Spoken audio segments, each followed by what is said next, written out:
Good morning students. आपका chapter चल रहा है बेटा एटॉमिक स्ट्रक्चर। ठीक है, एटॉमिक स्ट्रक्चर में आप इलेक्ट्रोमैग्नेटिक वेव्स पढ़ चुके हैं, क्या होता है वेव, क्या होता है ये आप पढ़ चुके हैं।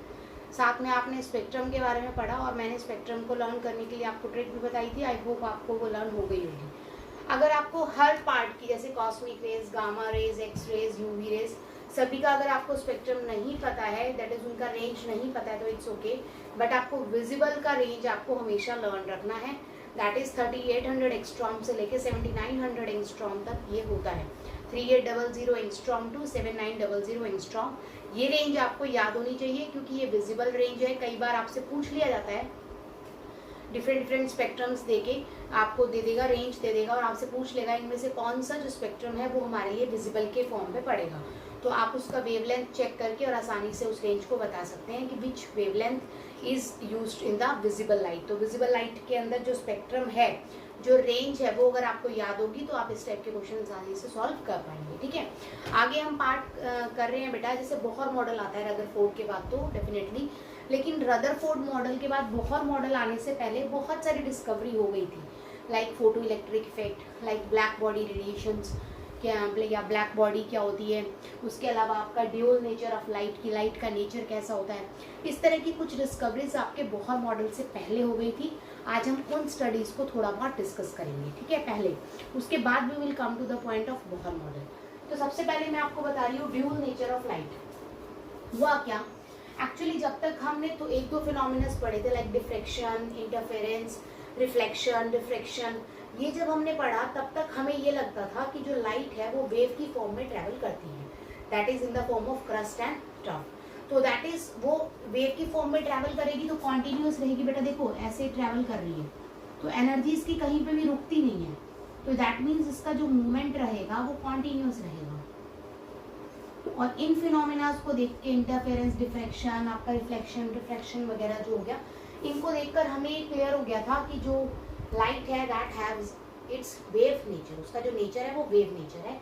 लेकिन अगर मैं बात करूं बेटा आपके दो एग्जांपल्स की, देखो ड्यूल नेचर समझने से पहले what is wave nature and what is particle nature आपको पता होना चाहिए। बेटा मैंने यहाँ पर एक स्लोप लिया है, मतलब कोई भी स्लोप हो सकता है, ऐसे टेढ़ा मैंने एक स्लोप ले लिया और यहाँ से मैंने बॉल को छोड़ दिया, दिस इज माई बॉल। ठीक है, अगर मैं कहूँ ये पॉइंट 0 है और ये पॉइंट 10 है, तो मैं आपसे पूछूं कि बॉल ने कितने पॉइंट्स को हिट किया, कौन कौन से पॉइंट को हिट किया, तो आप बता पाएंगे?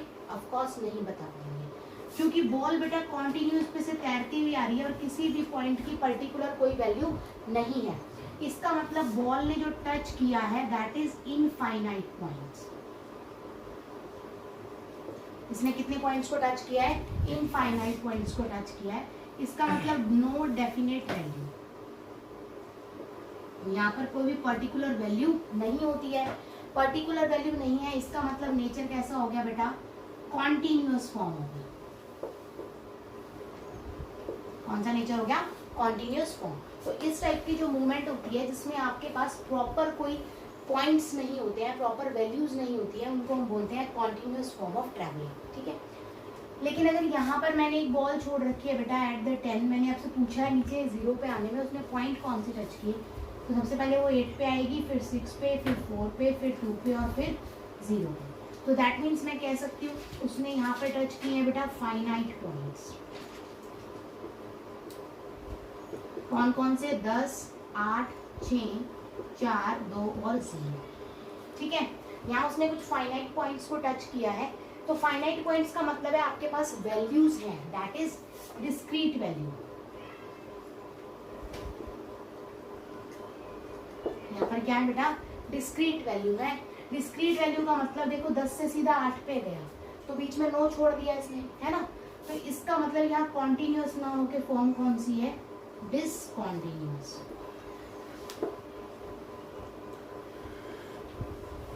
तो दिस इज योर एक्चुअलिटी में क्या है, ये वाला जो नेचर है, ये नेचर आपका शो करता है बेटा पार्टिकल नेचर। क्योंकि जितने भी पार्टिकल्स होते हैं ना बेटा उनको आप गिन सकते हैं, काउंट कर सकते हैं, 1 2 3 4 5 6 10 15 100 25 या 250 वटेवर पार्टिकल्स को आप आसानी से क्या कर सकते हैं? गिन सकते हैं। लेकिन जब आप गिन ना पाए तो आपका नेचर कौन सा हो जाता है बेटा? Wave nature. ये वाला नेचर आपका शो कर रहा है कौन सा, वेव नेचर। क्लियर होगी मेरी बात यहाँ तक, ठीक है।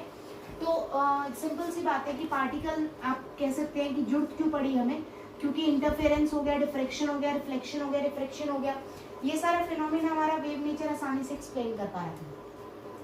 बट फिनोमिना आया बेटा फोटो इलेक्ट्रिक इफेक्ट और ब्लैक बॉडी रेडिएशन, ठीक है। तो ये जो अभी मैं आपको डिटेल में कराऊंगी ये इफेक्ट्स क्या होते हैं, ये जो दो इफेक्ट्स थे बेटा, इन दो इफेक्ट्स को आपका वेव नेचर एक्सप्लेन नहीं कर पाया।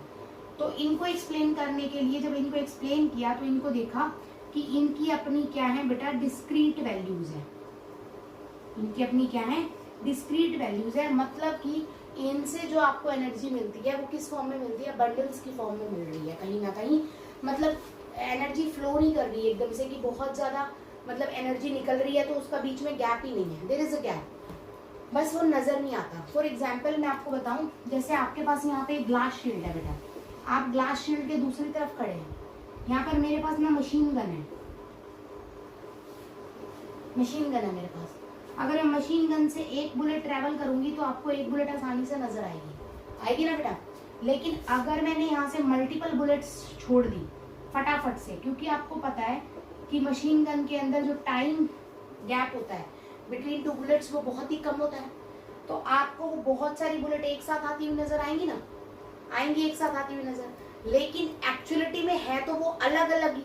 तो इट सीम्स, हमें ऐसा लगता है कि जो लाइट आती है वो किस फॉर्म में आती है, कॉन्टिन्यूअस फॉर्म में आती है। लेकिन होता क्या है, एक पैकेट हमें मिला बेटा, फिर दूसरा पैकेट हमें मिलता है, फिर तीसरा पैकेट हमें मिलता है। मतलब वो उन पैकेट्स के बीच में डिफरेंस, टाइम गैप इतना कम होता है कि हमें ऐसे लगता है कि वो जो आ रही हैं वो एक्चुअलिटी में क्या है, बोलो, कॉन्टिन्यूअस है, लेकिन वो कॉन्टिन्यूअस नहीं होता, there is a gap between two packets, ठीक है। लेकिन वही सेम चीज है कि अगर बहुत सारी बुलेट्स यहाँ से फेंकी जाएंगी, चलाई जाएंगी, तो वो ऑब्वियस सी बात है कि वो इतनी सारी बुलेट्स एक साथ आती हुई नजर आएंगी, तो हमें लगेगा ऑल आर कमिंग टुगेदर, वो एक साथ आ रही है, बट एक्चुअलिटी में वो टकराएंगी भी एक एक करके। अगर हम इसी प्रोसेस को स्लो मोशन में देखेंगे तो पहले एक टकराएगी, फिर जो सेकंड नंबर पे चली है वो टकराएगी, फिर जो थर्ड नंबर पे चली है वो टकराएगी। बात समझ आई बेटा। तो इट इज नॉन एज आपका ये कौन सा नेचर हो गया, पार्टिकल नेचर, कि gap between the bundles, gap between the packet is less, but the energy is in the form of packets. Clear होगी बात। तो ये स्टडी किसने किया, ये स्टडी किया हमारे एक साइंटिस्ट थे बेटा, प्लैंक्स, उन्होंने, ठीक है। और उन्होंने नाम दे दिया क्वांटम थ्योरी ऑफ लाइट, इसलिए इसे प्लैंक्स क्वांटम थ्योरी भी बोला जाता है। एक्चुअलिटी में आपको लाइट को लेकर सिर्फ दो ही थ्योरी पढ़नी है बेटा, classical wave theory and quantum theory. Quantum theory आपका पार्टिकल नेचर के बारे में बताएगा, कौन से नेचर के बारे में, पार्टिकल नेचर के बारे में, जबकि क्लासिकल थ्योरी आपको किसके बारे में बताती है, वेव नेचर के बारे में, ठीक है। इसने क्या बोला, इसने बोला कि कोई भी चीज अगर रेडिएशन एमिट करती है तो वो रेडिएशन एमिट किस फॉर्म में करती है बेटा, डिसकंटीन्यूअस फॉर्म में।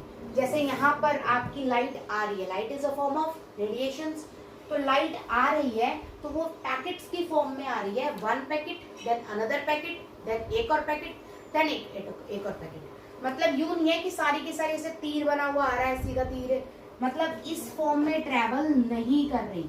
यहाँ पर क्या है बेटा, ये आपके पैकेट्स चले आ रहे हैं, है ना, तो यहाँ पर आपकी वेव कॉन्टिन्यू है कि ये चल रही है तो आगे चलिए आगे चलिए आगे चलिए, कॉन्टिन्यू है, तो बीच में गैप यहाँ पर नहीं था। लेकिन एक्चुअलिटी में ऐसे ट्रैवल नहीं होते, पैकेट्स की फॉर्म में ट्रैवल हो रहे हैं कि एक पैकेट मिला, फिर सेकंड एनर्जी, फिर थर्ड, फिर फोर्थ, ऐसे मिलेगी। तो हर लाइंस के बीच में जैसे मैंने गैप दिखाया है, उसी तरह से हर पैकेट के बीच में क्या होगा, गैप होगा। तो जो रेडिएशन एमिटेड होती है वो हमेशा डिसकंटीन्यूअस फॉर्म में आएंगी। सेकेंड थिंग, डिसकंटीन्यूअस फॉर्म में होंगी तो बेटा ऐसे पैकेट्स के फॉर्म में होगी ना, पैकेट्स की फॉर्म में। इन पैकेट्स को या बंडल्स को मैंने नाम दे दिया क्वांटम। क्या नाम दे दिया, क्वांटम। अगर एक होगा तो हम बोलेंगे क्वांटम, अगर मोर देन वन होंगे तो हम बोलेंगे क्वांटा। क्या बोलेंगे, quanta. That is quanta is a plural of quantum. Clear होगी बात।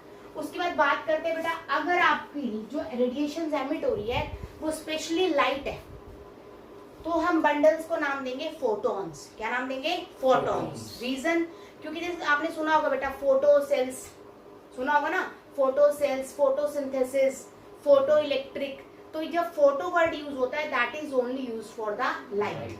तो जब भी हम कभी लाइट की बात करते हैं तो वर्ड यूज करते हैं फोटॉन्स, ठीक है।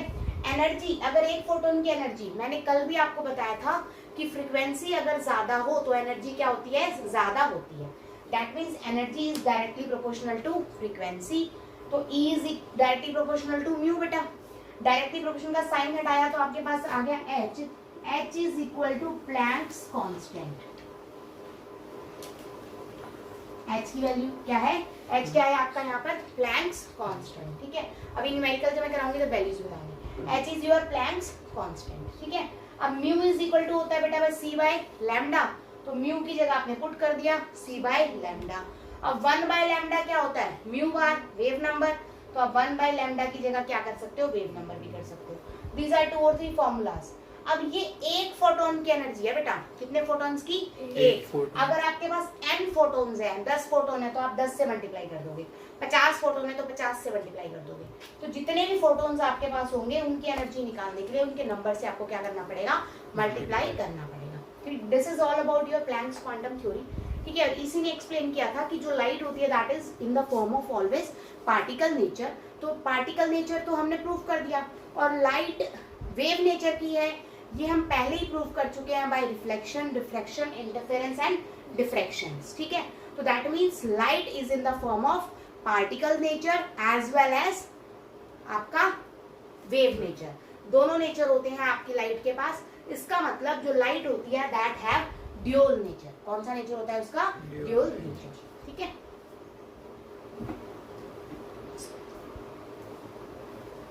तो कुछ क्वेश्चंस मैंने आपको दिए हैं बेटा, कुछ आपके असाइनमेंट में भी है वो भी आपको करने हैं, साथ में आपके एनसीईआरटी के क्वेश्चंस भी करने हैं। यहाँ पर 2 क्वेश्चन मैं लेके चल रही हूँ सिर्फ। Calculate the energy of a photon having wavelength 3000 angstrom.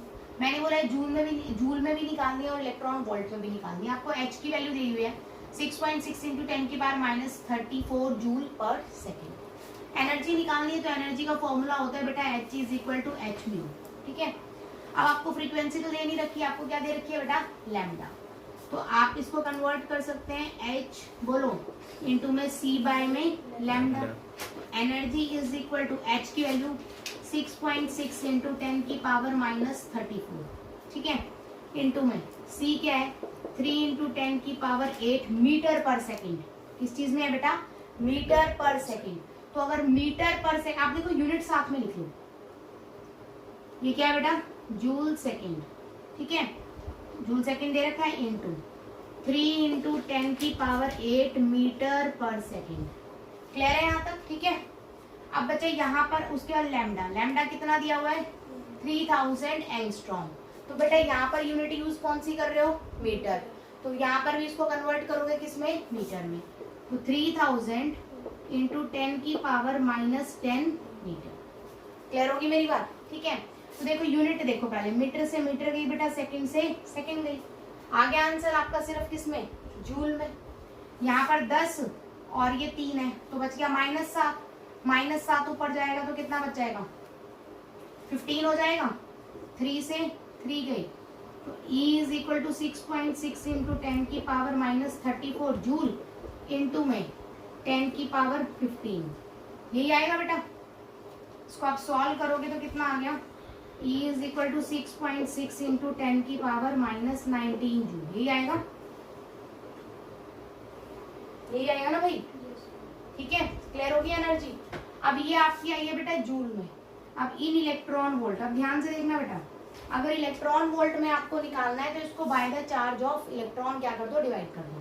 तो E इज इक्वल टू 6.6 × 10⁻19 को अगर आप डिवाइडेड करते हैं 1.6 × 10⁻19 कोलम से, चार्ज से, तो आपके पास आंसर आएगा किसमें बेटा, इलेक्ट्रॉन वोल्ट में। किसमें आएगा, इलेक्ट्रॉन वोल्ट। ये कैंसिल हो गया, इसको आप करेंगे तो अप्रोक्सीमेटली 4.1 आएगा,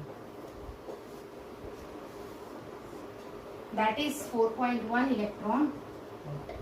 तो बहुत आसान है, ये मैंने इसलिए कराया है कि आपको इलेक्ट्रॉन वोल्ट में कैसे कन्वर्ट करना है आपको पता चल जाए।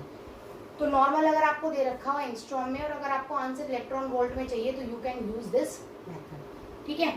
अब यहाँ पर ना मैं आपको एक शॉर्टकट बता रही हूँ बेटा, अगर आपको एंगस्ट्रॉम में गिवन हो, आंसर किस चीज में गिवन हो, एंगस्ट्रॉम में गिवन हो, और आपसे कहे जूल में कैलकुलेट करो, एनर्जी किस में कैलकुलेट करने के लिए बोले, जूल में, तो आप डायरेक्ट लिख सकते हैं is equal to 2 × 10⁻⁻14 divided by में लैम्डा, जो कि किस में दे रखा है बेटा, एंगस्ट्रॉम। That's it.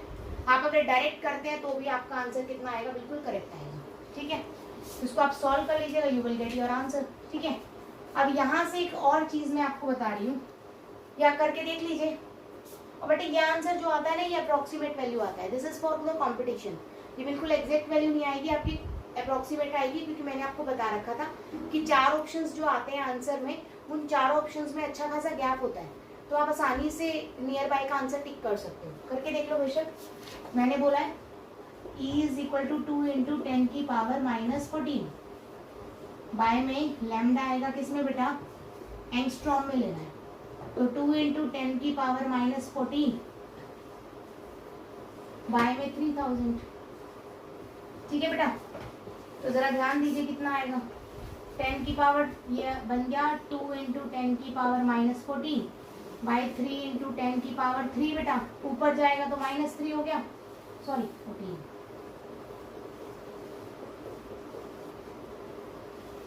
ठीक है, तो ये आएगा 2 × 10 की पावर 14, 15, 16, 17 -17 बाय में 3। क्लियर है मेरी बात यहाँ तक?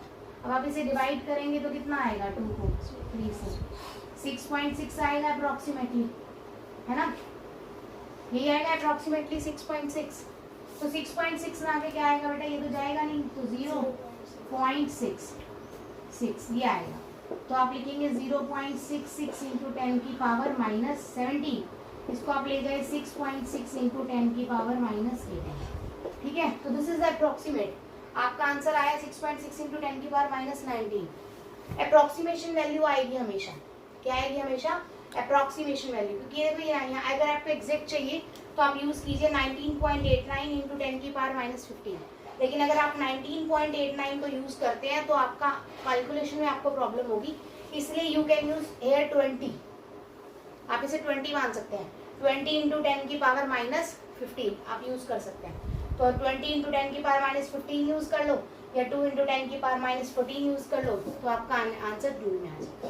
और अगर मैं इलेक्ट्रॉन वोल्ट में निकालना चाहूँ कि मुझे इलेक्ट्रॉन वोल्ट में चाहिए, तो अगर लैम्डा किस में दे रखा हो, एंगस्ट्रॉम में, तो बेटा डायरेक्ट निकालो 1240 12400 डिवाइडेड बाय में कितना दे रखा है बेटा, 3000। एंगस्ट्रॉम में गिवन है, एंगस्ट्रॉम में लिख दिया, इनटू में किसमें आएगा बेटा, ये इलेक्ट्रॉन वोल्ट में, तो ये 3 0 से सॉरी 2 0 से 2 0 गई हुई, 3 से अप्रोक्सीमेटली कितना आ गया, 41 आ गया, तो 41/10 कितना आया बेटा आंसर, 4.1 इलेक्ट्रॉन वोल्ट। तो आप डायरेक्ट वन लाइन में करना चाहते हैं, यूज दिस फॉर्मूलेस। अगर मैं कहूँ आंसर मुझे किलो जूल पर मोल में चाहिए, तो जो भी आंसर इलेक्ट्रॉन वोल्ट में आएगा उसको मल्टीप्लाई कर दोगे आप 96 से, क्योंकि 1 इलेक्ट्रॉन वोल्ट में 96 किलो जूल पर मोल होते हैं, तो आप उसको 96 से मल्टीप्लाई कर दोगे, तो डायरेक्ट भी आप कर सकते हैं आंसर। क्लियर होगी बात बेटा, कोई डाउट तो